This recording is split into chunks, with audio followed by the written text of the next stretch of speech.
Çok azgın bir gecem değil mi? Fıkra üstüne fıkra anlatıyorum. En büyük müşteri de bir tane kadın yerlere düşüyor gülmekten. Biz yayınlayamayız çünkü artı 18. Valla. Kendisi biraz sonra anlatacak. Vereceğim, yayınlayacağım size bunları. İddia etmiyorum ben. Merdiven aralığında Levent dedim bu şarkı çok iyi oldu bunu vermeyelim dedim. Bana dedi ki Şimdi taşlar yerine oturmaya başladı değil mi? Babası kızını Söyle, bu hayat geçmez böyle. Ahmet lütfen kafanı kaldır. Ne kadar güzel bir adam aldığımı anlasın herkes ya. 4 senedir alnını gösteriyorsun hava alanı gibi. Oğlum seni Sezen'e vereyim. Oğlum seni Sezen'in narkozun etkisi ben bunu okuyorum. Bak çocukluk travması. bir ay sonra yanımıza şöyle geliyor. Anladın mı? Anasından doğduğuna pişman ederim. Ya Ahmet de kamilini veriyor bu dünyada cennetteki yerini yaptı. Başına. Bir de köy yanar kahve aranır diyordu bana. Evde temizlik varken ben ses veriyorum. Dostlar geçen hafta Sezen Aksu dosyası açtık. Güldük, eğlendik. Çok da güzeldi. Fakat ben bir şey tespit ettim. Sezen Aksu bizi güldürüyor, eğlendiriyor ama tuttuğu böyle salladığı kişiler de harbiden mağdur oluyordu. Tarkan bile mağdur oldu. Geçen hafta izledik. Ondan sonra sesçi gel diyor bak bakalım falan diyor. Biz kahkahalarla gülüyoruz ama adam eve gidemedi. Ondan sonra konsere gelen seyirciler ön taraftakiler ya gel bakalım bilmem ne falan. Eyvah adamlar kaçacak delik arıyorlar. Mağduriyet var. Demek ki bunun bir patolojik bir olayı vardı. Bunun bir başlangıcı olması gerekiyordu. Bir insan bu kadar komik, bu kadar eğlenceli, bu kadar insanlara sataşan, şımaran olamamalıydı. Ben de bunu öğrendim. Girdim arşive, cuppalarak daldım. En alttan bir kaset çıkarttım. Baktım annesiyle babası. Çocukluk travması. İşte Sezen kendi ağzıyla anlatıyor bunu biliyor musun? Ondan sonra konuşacağız. Neden Sezen'im benim böyle olmuş? İyi olmuş ama neden böyle olmuş anlayacağız. Hadi. Tiyatroya götürürdü babam bizi. Dünyanın en komik oyunu Müjdat Gezen oynadı Çılgın Yenge. Bütün salon yerlere yatıyor, dayanamıyor. Biz de gülüyoruz. Anne babam böyle. O zaman niye getirdin baba bizi buraya ya? Şimdi bundan sonra ben hep anlatıyorum size annemle babamı. Fakat bundan sonra konserlerde onlara ayrı bir bölüm açmaya karar verdim. Çünkü zaman geçtikçe iyice oldular. Yani ben böyle bir sitcom gibi bir karı koca, bu kadar kibar, mesafeli. Fakat gerçekten sitcomlar ya. Annem zaten daha önce de anlattım biliyorsunuz. Geçen gün şey oldu. Telefondan hiç hoşlanmıyorum. Ben bir de her yerde çalıyor. Çok da ayıp geliyor. Fakat mecburum. Çift telefonlu oldum. Çünkü bir tanesini bir süre sonra çok fena yayılıyor ve bütün şarkıcı olmak isteyenler beni tırmalamaya başlıyor. Mecburen numarayı değiştiriyorum. Şarjı bitti bir tanesi. Dedim ki anneciğim dedim hemen dedim kapatır mısınız rica ediyorum. Öteki telefondan arayacağım. Annem cevap verdi. Atasözleriyle konuşuyor ya. Kaba kaldım, kıyma aldım, hazırlandım kaldım. Şimdi taşlar yerine oturmaya başladı değil mi? Babası kızını tiyatroya götürüyor. Hem de komedi tiyatrosuna gülecekler diyor. Eyvah. Peki anneye ne demeli? Annesi kültür müdürlüğünde sanki olay memuru. Tabii. Oturuyor atasözü, kalkıyor atasözü, telefon açıyor atasözü, yatıyor tekerleme. Ana her şeye bir şey uyduruyor, onaylıyor. Bu insan sanatçı olmayacak da kim olacaktı be abi? Adı Sezen, soyadı bakalım doğru mu? Soyadı? Aksu. Sezen Aksu'ymuş. Hoş geldin sen. Aman da sen bir küçük sen. Şimdi izleyin annesinin bombalarını. Ardından öyle bir giriş yapıyoruz ki kocaları neden evi terk etti yalıdan çantasını toplayan niye kaçıyor? Bak şimdi anlatacağım. Ben anlatmayacağım, Sezen anlatacak. Hem de öyle komik anlatıyor. Yerde yatacaksınız ama ajitasyon abi. Annem neler söylüyor bana. İnsan arsızı diyor, sevgi arsızı diyor, aferin delisi diyor bana. Ben çok çalışıyorum ya, aferin delisin sen diyor. Bir gün telefon açtım, anne çok yoruldum dedim. Benim annem hep atasözleriyle konuşuyor. Çok matrak bir kadın. Evet. Ama çok ağır başlı oturuyor. Yani benim gibi falan değil. Annem böyle soğuk duran bir kadın ama ortaokuldayken öğretmenim olduğu sınıfa geliyor. Hep o kadar atasözleriyle konuşuyor. Bütün sınıf yere yatıyor gülmekten. O da gülüyorlar diye sinirleniyor. Mesela diyor ki işte evladım madem güvenmiyordun bileğine niye çıktın Hasan Dağı'nın orduna? Barışına gelişim tarhanasına bulgur aşım. Kaşına çıktın sedir başına. Bir de köy yanar kahve aranır diyordu bana. Evde temizlik varken ben ses veriyorum.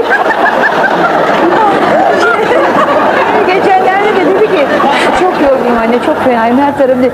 Evladım felek eşeğine çüş dedi. Anlasana dedi. Ama annem bunlar o kadar ciddi söylüyor ki gülününce de sinirleniyor yani. Çok hanımefendi bir kadın. Yani dili böyle Selanikli, böyle gizli uçuk. Tamam dostlar, bu iş burada çözüldü demiyorum. Çünkü bu işin başlangıcını öğrendik. Sezen'in annesi babası Sezen'in bu hale gelişinin sebebi olmuş. Fakat işler de tam tersi dönmüş. Mağdur olan Sezen bundan sonra işi eline almış. Herkesin üstüne çıkmış. Herkesi sallamaya başladı. Kocaları sustular. Çantasını alan vın kaçıyor ama konuşamıyor. Tarkan biliyorsun geçen hafta izlettik. Sesçi, mesçi, hatta var ya Kanlıca'da o kürek çeken kayıkçılar yok mu gariplerim? Sezen abla çıkmasın diye bakıyorlarmış. Oğlum bak. Sezen abla çıkarsa yan taraftan böyle çevirip gideriz ya. Vallahi billahi bize iş olur. Herifler ödü patlıyormuş. Sezen Aksu bu. Yalnız Sezen Aksu Allah var. Neye el atsa, neye dokunsa patlıyor abi. Kadın Türkiye'nin en büyük fıkra anlatıcısı. Fıkralarını dünyanın öbür ucundan insanlar izlemeye, dinlemeye geliyorlar. Eşi dostu. Biz yayınlayamayız çünkü artı 18. Valla. Kendisi biraz sonra anlatacak. Vereceğim, yayınlayacağım size bunları. İddia etmiyorum ben. Kendi anlatıyor çünkü. Fıkralarını yayınlayamam ama. Çünkü kanal kapanır. Ama kendi ağzından birçok şeyini anlatacağız. Çok azgın bir gecemdeyim. Fıkra üstüne fıkra anlatıyorum. En büyük müşteri de bir tane kadın yerlere düşüyor gülmekten. Ama yani müstehcen fıkralar anlatıyor. Fıkra da müstehcen olur yani başka türlü. Şarkı yapıyor. Bunu zaten siz biliyorsunuz. Sezen Aksu'nun elinden tuttuğu, yani şarkı verdiği herhangi bir insan, sıradan bir sanatçı bile star olur abi. Olmuştur da, oluyordur da. Ben bunun canlı şahidiyim.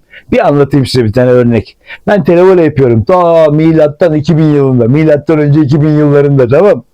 Televole yapıyoruz. Çocuğun bir tanesi, hadi isim veremem tabii ki, sanatçı kardeşimiz geldi. Ya oğlum kurban olayım, ne olur beni de çekin ya. Allah'ını seviyorsanız bir kere çekin ya. Ya vallahi babacığım çekeceğiz. Ama biliyorsun bak şimdi Ferdi abi içeride, işte İbrahim Erkal var falan filan, onları bekliyoruz. Şimdi bittikten sonra sana da zaman kalınca vallahi geliriz falan diyoruz. Sallayıp duruyoruz. Ya lütfen çekin, ne olur çekin falan diyor. Yalvarıyor ama yapacak bir şey yok. Çünkü benim de programda 20 tane video var. Vetere. Bu vetereleri Türkiye'nin en ünlü sanatçıları ve en ünlü futbolcularından oluşturmam gerekiyor ki izleyin lan. Bu şekilde televoleler niye reyting yaptı? En ünlüleri kullanmak zorundayız. Ona bakarsan 1000 tane şarkıcı var. Anlatabiliyor muyum? Kimseye haksızlık etmek gibi olmasın ama değil yani. Ben de kendi işimi yapıyorum. Bizim gibi herkes için. Bu bir ay sonra yanımıza şöyle geliyor. Anladın mı? Anasından doğduğuna pişman ederim. Oldu mu? Arkadaşlarla yine bekliyoruz böyle bir açılış kapanış ya da bir şey var. Arkadaşlar lütfen ya kameralarınızı aşağı indirir misiniz? Oğlum ne oldu lan? Ne oldu buna? Yok dedi, ne oldu, su var mı kardeşim, özel hayatımız var ya. Lütfen kameraları indirin, ben de içeri gireceğim yani falan diyor. Ah. İyi tamam da hayırdır? Ya hayırları bırakın arkadaşım, indirin kameraları, ben de özel hayatımı rahatsız etmek istemiyorum. Ha anladım, duydunuz Sezen Aksu'dan bir şarkı almışım, albüme koymuşum, patladım gittim diye böyle yapıyorsunuz değil mi falan deyince uyandık işe biz. Evet kardeş dedik ya, sen bir gir içeri sonra biz seninle röportaj yaparız ama hakikaten böyleydi ya. Valla Sezen Aksu'dan şarkı alan patlıyor, havalarda uçuyor gidiyor falandı. Bir tek bir kişi var, Levent Yüksel. O garibim elindeki fırsatı nasıl kaçırdı biliyor musun? O günden beri Levent Yüksel sürekli evinin duvarlarına kafa atıyormuş. Deprem zamanında evi yarı fiyatına gitti. Kolonlar çatlak diye, depremden değil. Levent kafa atıyor kolonlara da ondan çatlamış onun binasının kolonları. Bak hadi izleyin sonra konuşuruz. Şimdi bu Levent, Şıkıdım'ı bestelediğimiz gecede Tarkan'la ben o kadar samimi değilim o gece. O zamanlar. İşte şarkı bitti sabah 4.30'da falan, dedim ki merdiven aralığında Levent dedim bu şarkı çok iyi oldu, bunu vermeyelim dedim. Bana dedi ki yok bu bana hiç uygun değil dedi. Niye dedim, çok müstehcen dedi yani, biraz bu Şıkıdım biraz müstehcen dedi. Şimdi bunu söyleyen adamın söylediği şarkılara bakar mısınız? Pencereyi aç, yatağa zıpla. Oradan seni sandala atıyorum muhalla. Orada tramvayda biraz sıkıştırıyorum. Çekirdek hatun seni elimde büyüteyim. Bir şey mi söyleyeceksin? Sezen'im ama bu sözleri sen yazdın. Bana bak, ben İzmirliyim, deliyim. Üstüme gelme.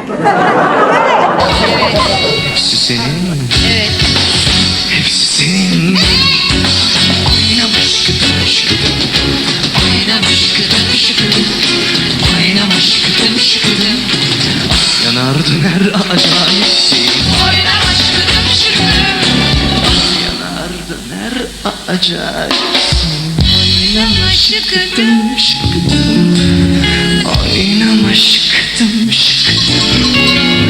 Oynama şıkkıdım şıkkıdım. Ah yanar döner acayip. Duvar yazıları senle başladı biliyorsun.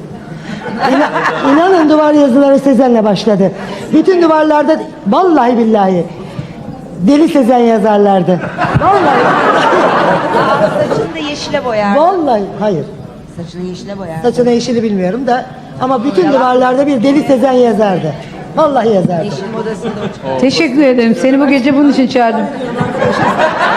Beni methedin diye çağırıyorum sizi buraya. Ne kadar gizli saklı şey varsa hepsini anlatıyorlar. Bir şey söyleyeyim hepinize vallahi. Sezen Aksu değildi. Hiçbir şey değildi. Daha okula gidiyorduk. Bütün İzmir Sezen'i tanıyordu. Enteresan bir şey. Her taşın altından Sezen kalkıyordu. İyi bir şey mi söylüyorsun acaba kötü? Yavrum gel. Yıllar geçti. Yıllar geçti ama küçücüktük. Biz komşular, akrabalarımız gelirdi eve. Aman derdim Sezen ölümü öp gel, amcamlar geldi bize gel. Hemen bunun bir Azize şeyi vardı. Bir de böyle elinde bir torbası, bir dansöz kıyafeti. Gelir hemen benim amcamların karşısına çıkar, bir böyle oynar. Veyahut da Neşe Karaböcek taklidi yapardı, çok güzel. Vallahi bir bakarım gel Macide Aziz bir dakika yaptıracağım bak Sezen derdim. Gel Macide yengemler geldi, aman gel. Hemen Sezen gelir. Param pam pam param. Hep böyle bir param.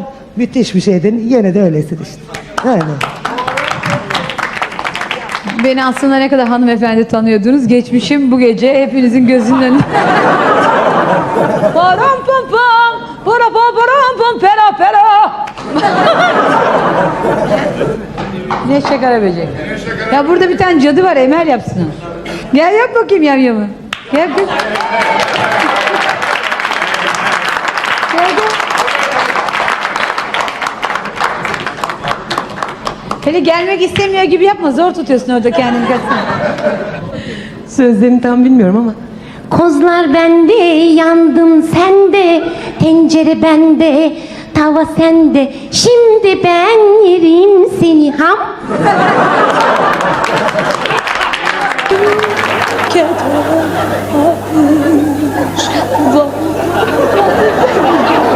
Bütün ömrümün beynimde. Bu iki parmağı birleştir, ötekileri açar ne demek? Acı bir tortusu.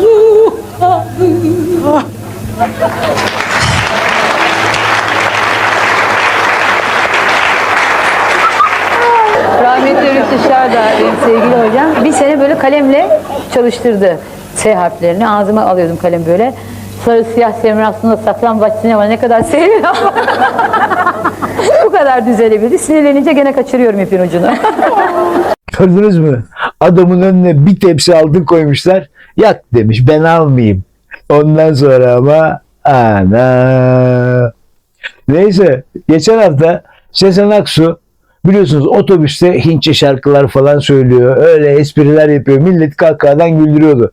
Tamam, arkadaş arasında böyle acayip espriler, şakalar yapılır da bu kadar rahat olunur mu abi ya? Milyonlarca izleyicinin önünde bunu bir değil, iki değil, her sahneye çıktığında yapıyormuş kadın ya.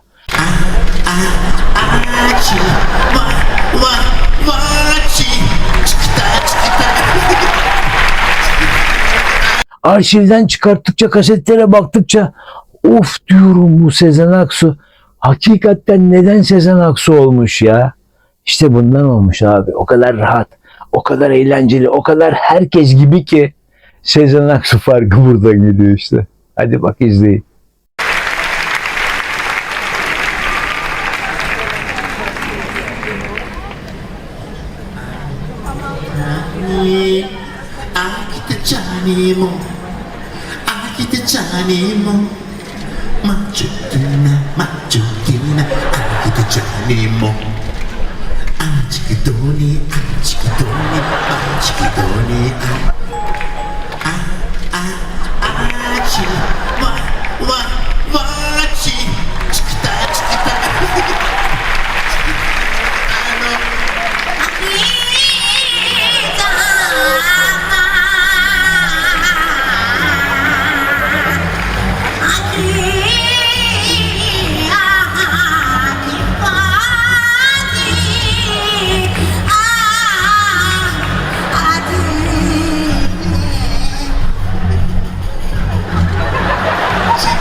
Biraz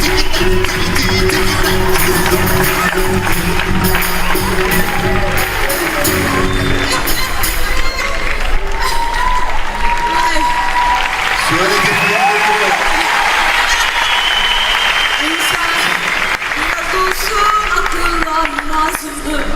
Büyümez mi? Büyüyemedik anasını satayım. Şimdi Cihan'dan bir şarkı dinliyorsunuzdur. Daha güleceğiz, daha güleceğiz. Acele etmeyelim, hiç sinirden şu anda gülmeyelim. Öyle diyorum ben. Hadi. Arkadaş, bir insan bu kadar mı eğlenceli olur ya? Eğlenceye gitmiyor, Sezen eğlenceyi yanında her zaman taşıyor. Elektrikler kesilse mum yakar, onunla eğlenir.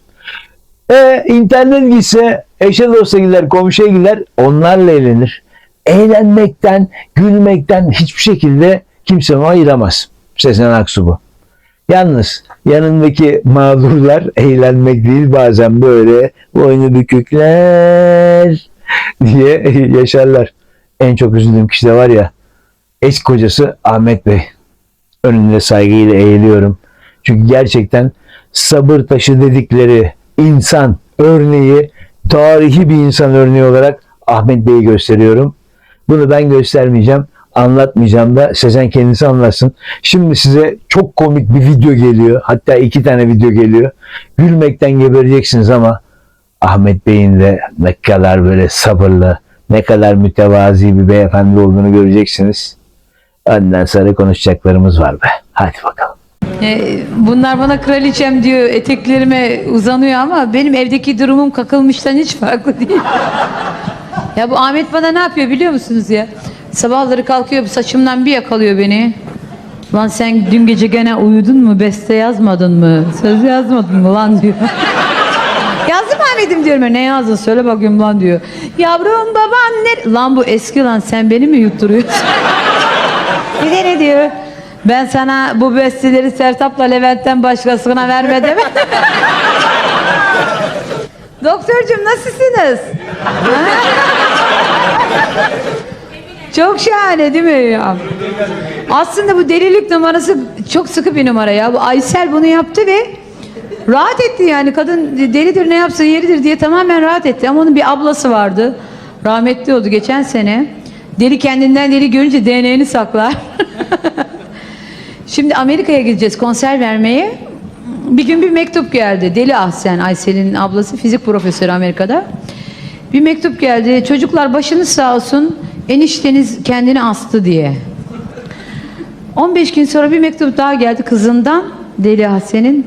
Yalan, annem babama astı diye. Aradan bir zaman geçti, bir mektup daha geldi Ahsen'den. Bu kız ne dediğini bilmiyor, onu kendi elimle tımarhaneye kapattım diye. Yani kadın kızın tımarhaneyi kapatmış. Biz bunun üstüne Amerika'ya konserlere gittik. Aysel'le beraber. Konserler bitince Aysel ablasına gidecek işte. Bir görelim son bir kez falan dedi. Yani yaşlandı ablam dedi. Şimdi Aysel ablasından bahsedince süpürgesine binip dolaşıyor diye anlatıyor ama abartır ya Aysel. Yani insanın aklına kadını görünceye kadar ben de abartıyor zannediyordum. Süpürge yoktu ama cadı tamamen aynıydı yani. Hiç diş yok ağzında. Böyle seyrelmiş uzun uzun saçları var. Böyle duruyor. Mini şortlar giriyor ve şeyin arasına gidiyor yani şort. Buradan göğüsler falan pırt pırt ortada. Buradan buraya kadar renkli bilezikler, küpeler. Aysel diyor ki abla niye dişlerini yaptırmıyorsun diyor. Çünkü böyle de dünyanın en güzel kadını benim diyor. Şimdi Aysel'e demiş ki Ahsen, Aysel, seni çok özledim canım kardeşim. Beraber yatalım demiş. o da peki demiş ama 15 gece uyumamış çünkü gece aniden kalkıyormuş Ahsen. Aysel, seni çok seviyorum ama içimde bir ses Aysel'i boğ, Aysel'i boğ. Aysel de diyormuş ki aman abla içindeki sese uyuma. Hay enişte asılmasa bu kadar korkmuyor. Aysel bir döndü melek. Sırtı kaşınıyordu, az kalsın kanatları çıkıyordu vallahi billahi. Ahmetciğim sen ne yapıyorsun orada? Canım eşim benim. Ahmet'im lütfen kafanı kaldır. ne kadar güzel bir adam aldığımı anlasın herkes ya. 4 senedir alnını gösteriyorsun hava alanı gibi. Allah Allah. Sen onun sana neler yaptıklarından söz ettin. Sen ona neler yapıyorsun? Kime, Ahmet'e mi? Evet. Ya Ahmet tekamülünü veriyor bu dünyada, cennetteki yerini yaptı. Duvarla aranızda neler var? Ya onu da anlatayım mı ya? Uzarsa sonra keseriz buraları. Şimdi bir sürü şey yaşıyoruz ya hepimiz. Buradaki müzisyen arkadaşlarım ve ben, ilişkimiz öyle yani sizlerle olduğu gibi. Bir sürü şeyi birlikte yaşadık, bir sürü şeye tanık olduk. Arada bir insanın aklı gidip geliyor. Mansur Beyciğim. Bir kitap okudum ben. İşte normal baktığınız zaman dünyayı doğru dürüst algılayamıyorsunuz diyor. Gözlerinizi burnunuzun yanına yapıştırın. O zaman başka boyutları fark edeceksiniz diyor. Nerede? Bodrum'da bir yerdeyiz. Ben buna tamamen konsantre oldum. Böyle bakıyorum. O sırada Ahmet geldi. Ne yapıyorsun dedi. Bak bakayım duvarda ne var dedim. Tablo var. Burada ne var? Sen varsın dedi. Arada ne var dedim. Boşluk dedi. Yok o boşluk değil dedim Ahmet. Oraya dikkatle yarın bakarız karıcığım dedim.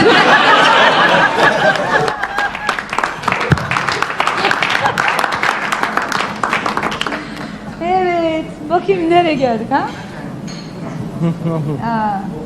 Şimdi Şimdi sen niye gülüyorsun be? Seni de anlatırım ha, kaşındın. Ya bu en çatlak aslında, biliyor musunuz? Şimdi diyor ki mesela mangal yapalım diyorum, bahçeye gel. Gelemem, Rauf amca geliyor diyor bana. Ya da bir yere gidelim diyorum, Semra ablam gelecek diyor. Kimin aklına gelir Rauf amcanın Rauf Denktaş yolu diyor, ötekinde Semra Özal oldu be. Hadi bunları tanıyorum, gidince normal davranıyorum. Bir de gittiğimde tanımadıklarım var bunların şürekasında. Bir gece garolara gittim ben. O gün de böyle işte fırlamalık yapmak istiyorum. Ceset elleri var ya böyle satılıyor. Onlardan bir tane aldım. Ağzımın içine de yeşil ışıklar doldurdum. Şimdi eve geldim, herkese merhaba diyorum, elini sıkıyorum. Elimi sıkan oluyor. Orada ben gülüyorum, yeşil yeşil ışıklar çıkıyor ağzımdan. Çok azgın bir gecem değil mi? Fıkra üstüne fıkra anlatıyorum. En büyük müşteri de bir tane kadın, yerlere düşüyor gülmekten. Ama yani müstehcen fıkralar anlatıyor. Fıkra da müstehcen olur yani, başka türlü. Bu arada Meral bizim, neredesin kız şişman? Bana cücük deme. Bu yeni çıkanlara bak. Onlar cücük bile değil, cüc. Neyse işte Meral kaşla gözle bir şey, böyle işaretler yaptı. Beni mutfağa çağırdı.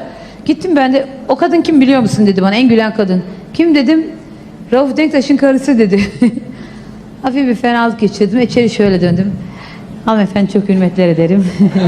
Yani aşırı hürmetlerde bulunurum size karşı. Yani Kıbrıs Türktür, daima Türk olacaktır. Bir tane çakıl taşımızı verirsek namerdir.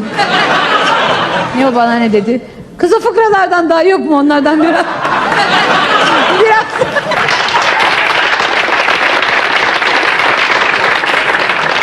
Tam bu videoyu bitiriyorum. Sizlere veda ediyorum. Arkadaşlar like yapın, beğenin falan diyeceğim. Bir video çıktı. Altlardan kaset. Abi bunu yayınlamazsam bu hafta içim rahat etmezdi. İstanbul'a geldiğimde şarkı söylemek için beni stüdyoya soktular. Rezalet bir netice çıktı. Kendi sesimle okumam için 5 kere daha stüdyo günü aldılar. Ben bir türlü kendim gibi okuyamadım. Hep Ajda Pekkan gibi okudum. Uzun senelerde etkisini taşıdım üstümde.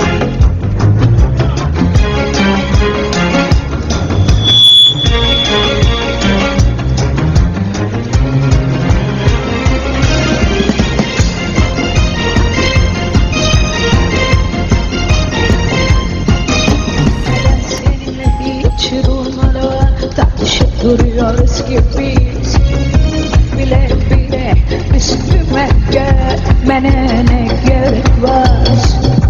Neden dostça ve insanca ayrılamıyoruz ki biz? Ve bunca yaşanmış yıllarında hatırım var. Sen de yaz yaz yaz, bir kenara yaz bütün sözlerimi.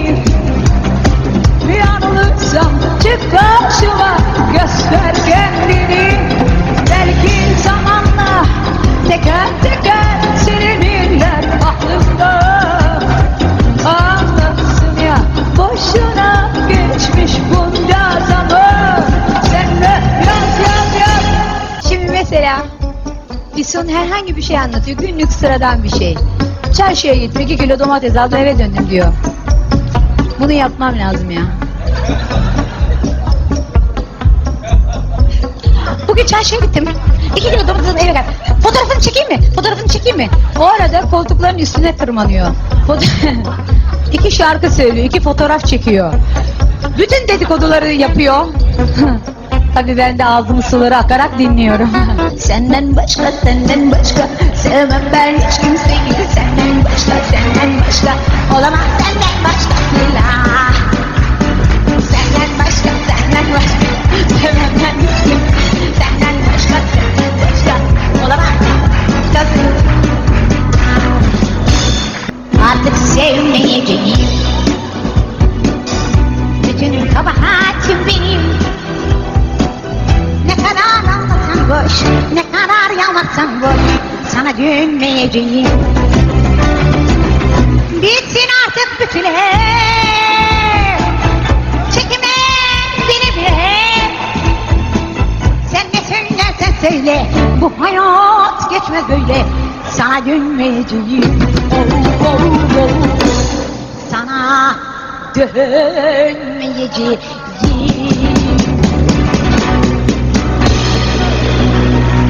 Dostlar, Sezen Aksu'dan birkaç bölüm çıkar diye düşünmüştüm. Arşivi kazıdıkça dipten neler çıkıyor ben bile inanamadım. Biliyordum ama bu kadarını tahmin edemiyordum. Sezen Aksu ile Müjdat Gezen'in makaralarından tut, skeçler, gekler, şakalar, eğlenceler, açıklamalar bunlar falan derken var ya, şu videodan bile komik videoları var elimizde. Önümüzdeki haftalarda onları da vereceğim. Bugün konuşuyoruz Müjdat'la. Bana deli diyorlar ama Kemal var ya dedi. Kemal Sunal'dan bahsediyor. Zır deli o dedi. Zır deli dedi. O zaman ne yapıyoruz? Videomuzu beğeniyoruz. Like atıyoruz çoğalmamız için. Zaten kanala üye olmanız gerekiyor. Olmuşsunuzdur. Size güveniyorum. Haftaya görüşelim o zaman. Haftaya başka bir sürprizim var. Şimdiden söylemeyeceğim. Çok farklı bir sürprizim var. Görüşürüz o zaman be. Hadi kendinize dikkat edin. Sevgiler, saygılar. Babam çocukken beni kızdırmak için bir şarkı söylerdi. Oğlum seni Sezen'e vereyim. Oğlum seni Sezen'in narkozun etkisi ben bunu okumak çocuk travması. Vereyim mi? Olanca bir istemem babacığım istemem. Onun adı Sezen. Kapı kapı gezen. Yemin ediyorum ameliyata doktor civanımla girdim. Bu şarkıyla çıktım. Allah hepinize sağlık saat versin. Evet. Şimdi o şarkıya giriyoruz. O canına yandığımız şarkısı. Ay. Hangi şeytan dürtü de beni besteledi. Allah bilir.